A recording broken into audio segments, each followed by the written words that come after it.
Kau beri yang ku pinta saat ku mencari, ku mendapatkan. Ku ketuk pintumu dan kau bukakan, sebab kau Bapa-Ku, Bapa yang kekal. Takkan kau biarkan aku melangkah hanya sendirian. Kau selalu ada bagiku, sebab kau Bapa-Ku, Bapa yang kekal. And all my life you have been faithful, and all my life you have been so, so good. With every breath that I am able. Dengarlah firman-Ku, umat pilihan-Ku. Ku menyertai-Mu sepanjang hidupmu. Dengarlah firman-Ku, umat pilihan-Ku. Ku menyertai-Mu sepanjang hidupmu, sampai pada masa tuamu. Akulah tetap Tuhanmu, dan sampai masa putih rambutmu, aku menjagamu. Akulah yang menjadikanmu dan tetap memeliharamu. Aku akan menolongmu dan menyelamatkanmu.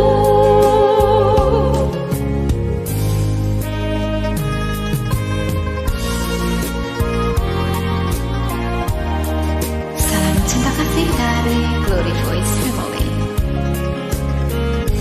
Dengarlah firman-Ku, umat pilihan-Ku. Ku menyertai-Mu sepanjang hidupmu. Dengarlah firman-Ku,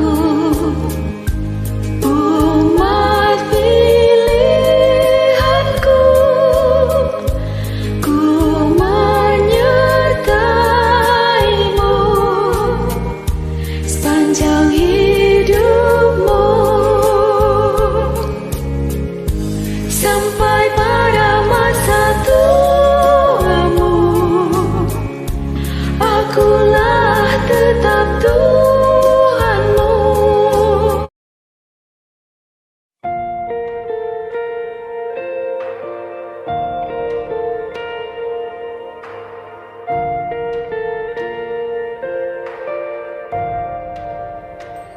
Kasih Tuhan sungguh mulia,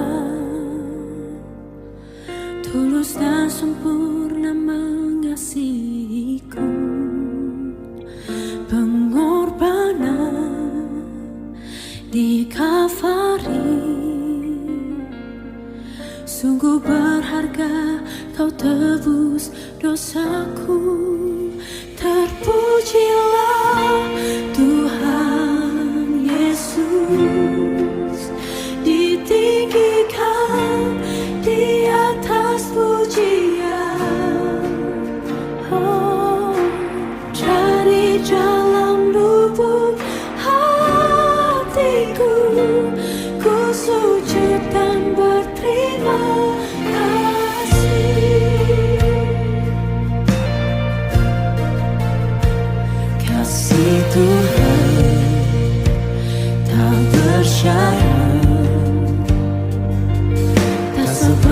cinta yang ada di dunia selalu memberi lebih dari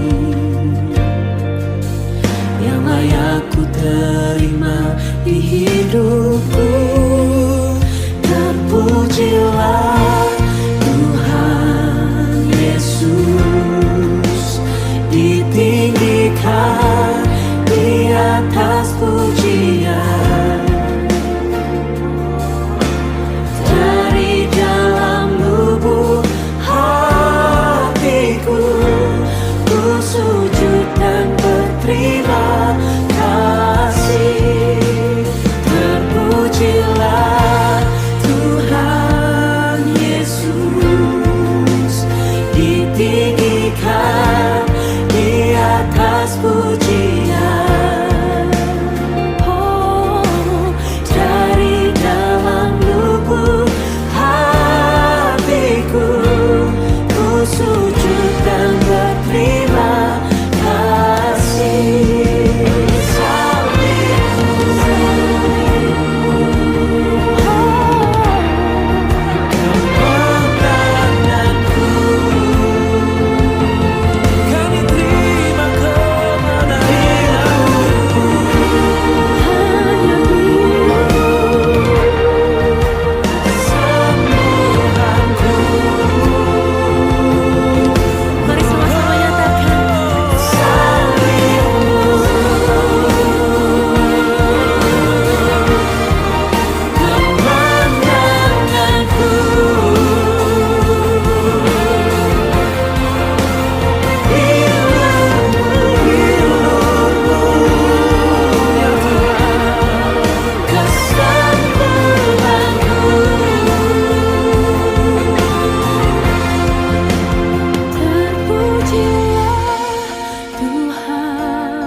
Setiap tangan terangkat kita katakan, dari dalam lubuk hatiku, ku sujud dan berterima kasih. Terpujilah Tuhan Yesus, ditinggikan di atas segalanya. Dari dalam lubuk hatiku, ku sujud dan berterima kasih. Dari dalam lubuk hatiku, ku sujud dan berterima kasih.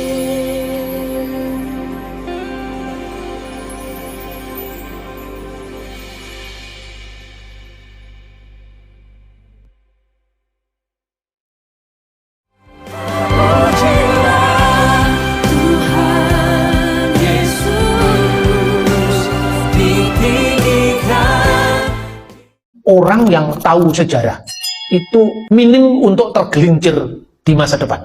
Di tengah-tengah situasi perang Israel sama Hamas. Ini bukan Israel Palestina. Palestina sendiri tidak diwakili oleh Hamas. Maka Presiden Palestina kan mengatakan Hamas bukan perwakilan Palestina. Palestina itu sendiri pecah jadi dua. Palestina nasionalis, tepi barat di West Bank, presidennya Mahmud Abbas, itu berbeda visi dengan Hamas yang menguasai Gaza. Maka saya bilang, gunakan mulutmu untuk memberkati, jangan untuk mengutuk. Orang-orang Kristen, kalau ikut mengutuk, nanti kamu akan dikutuk sendiri. Ya, kita semua lihatlah, harus jujur. Ketika negara dalam kondisi tidak perang, negara dalam kondisi aman ini, tiba-tiba ada orang yang menyerang, kedaulatan negara kan terganggu. Penduduk sipil jadi tawanan. Kenapa kita tidak pernah mengutuk yang menyerang itu? Kenapa yang kita kutuk adalah balasannya? Tapi itulah demokrasi. Jumlahnya yang besar tentu yang menang. Makanya demokrasi tidak selalu benar, saudara-saudara. Saya tadi bicara tentang seorang yang bernama Kores Agung. Kores Agung itu bukan orang Yahudi. Tidak menyembah Allah Israel. Tapi dalam Yesaya pasal 40 ayat 1 dipilih oleh Tuhan. Kenapa Kores Agung digunakan Tuhan untuk menyelamatkan Israel? Kores Agung itu disebut orang yang kuurapi. Padahal dia bukan penyembah Allah Israel. Karena apa? Keadilan itu tidak punya agama. Keadilan, keutuhan ciptaan itu adalah universal. Sekalipun dia tidak mengenal aku, Kores Agung itu kata Tuhan, tapi Tuhan pakai. Ketika itu orang sedang mendewakan apa yang namanya bentuk negara republik. Karena pengaruh dari bukunya Plato, Republik. Tapi ada seorang yang bernama Xenophon. Xenophon itu penulis Yunani. Dia melihat orang-orang yang begitu mendewakan karya Plato tentang demokrasi, tentang bentuk republik. Dia mikir, ini loh, ada orang yang namanya Kores Agung. Dia tidak mengenal demokrasi, dia tidak mengenal bentuk republik, tapi dia monarki. Tapi berlaku adil. Bangsa-bangsa yang ditawan oleh Babel dibebaskan satu-satu. Tidak hanya itu, diberikan fasilitas untuk membangun rumah-rumah ibadah sesuai dengan agamanya masing-masing. Inilah piagam pertama kebebasan beragama.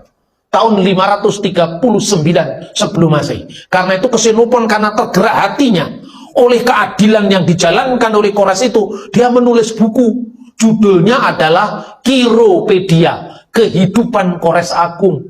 Inilah yang kemudian mengilhami pelaksanaan negara-negara modern. Ketika bapak bangsa Amerika namanya Thomas Jefferson dengan Declaration of Independence of America, ketika dia memikirkan masa depan negaranya Amerika yang sangat menjunjung tinggi demokrasi, tapi dia diingatkan demokrasi kita harus mengandung kebebasan beragama, kebebasan berkeyakinan. Itulah yang mengilhami Thomas Jefferson untuk menjadikan kebebasan beragama sebagai salah satu dari pilar demokrasinya Amerika. Maka masuklah ke dalam Deklarasi Umum Perserikatan Bangsa-Bangsa dalam soal HAM, Universal Declaration of Human Rights tahun 1948, pasal 18, di mana kebebasan beragama berarti kebebasan untuk menjalankan agama, untuk memilih agama, dan untuk berpindah agama. Tapi keturunannya dari Kores Agung orang Persia yang nantinya jadi orang Iran, yang pertama kali menolak piagam itu karena dianggap bertentangan dengan Islam. Ini fakta sejarah. Dan Anda bisa melihat dalam autobiografinya Thomas Jefferson. Di perpustakaannya di mana dia menggumuli nasib bangsanya ke depan Amerika, ada 2 jilid buku yang ditulis oleh Xenophon tentang kehidupan Kores Agung. Saya tambahkan satu catatan lagi. Dari sejarawan Yahudi namanya adalah Flavius Josephus. Kata Flavius Josephus, nubuat tentang seorang raja yang nanti gelarnya Kores itu sudah ada kira-kira 150 tahun sebelum kelahiran Kores Agung, yaitu kitab yang ditulis oleh Nabi Yesaya. Konon kata Josephus, Kores Agung sendiri membaca kitab Nabi Yesaya. Dia merasa ini berlaku untuk dia, makanya dia bebaskan bangsa Yahudi. Makanya mari kita belajar sejarah. Ternyata saudara-saudara, sejarah itu bisa berulang. Tapi sejarah juga bisa mengulangi kesalahan-kesalahan kita apabila kita tidak belajar dari sejarah itu. Beberapa hari lalu, saya itu ketawa-ketawa sendiri. Saya menemukan gambar ini. Mata uang Palestina katanya. Ini terbit tahun 1927, tertulis dalam bahasa Arab, bahasa Latin, dan bahasa Ibrani. Bahasa Arabnya tertulis Palestina. Bahasa Inggrisnya tertulis Palestina. Bahasa Ibrani tertulis Palestina, huruf alef dan huruf yod. Lalu orang kan nggak ngerti bahasa Ibrani ini. Ini bukti bahwa negara Palestina sudah ada sebelum Israel. Israel baru berdiri tahun 1940. Palestina sudah punya mata uang. Katanya gitu. Ayo kalau Anda nggak ngerti sejarah. Oh iya ya, bener ya. Terus Anda lihat cari di Google yang lain. Bener ini. Mata uang kertasnya juga ditemukan. Lah ini mata uang kertasnya. One Palestine Pound, 1 pound Palestina. Kemudian ini terbit tahun 1939, ini mata uang Palestina. Loh, ini berarti negara Palestina sudah ada. Lalu orang bikin hoax lagi. Negara Timur Tengah, salah satu yang mengakui kedaulatan Indonesia adalah Palestina. Loh, negaranya belum ada kok. Bagaimana diakui Palestina? Tapi yang namanya itu ya, Anda hanya percaya internet tanpa melihat cross check-nya. Kacau. Ini betul, mata uang ini mata uang Palestina betul. Tapi ini bukan negara Palestina, bro. Mata uang ini diterbitkan ya oleh yang namanya Anglo-Palestine Bank. Anglo-Palestine Bank itu yang mendirikan siapa? Yang mendirikan itu jaringan gerakan Zionis yang dipimpin oleh Theodor Herzl.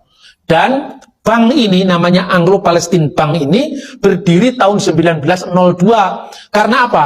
Dalam visi kenegaraan yang diimpikan oleh Theodor Herzl, pendiri Zionisme itu. Kita harus punya bank, kita harus menguasai uang.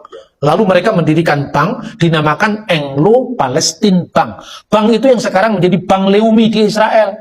Jadi ketika pada saat Perang Dunia Pertama, Inggris menang perang sama Jerman, Turki waktu itu temannya Jerman. Sebagai bangsa yang kalah perang, otomatis kedaulatan wilayahnya dimiliki oleh pemenang perang. Yang menang perang Inggris, lalu lahirlah yang namanya Deklarasi Balfour.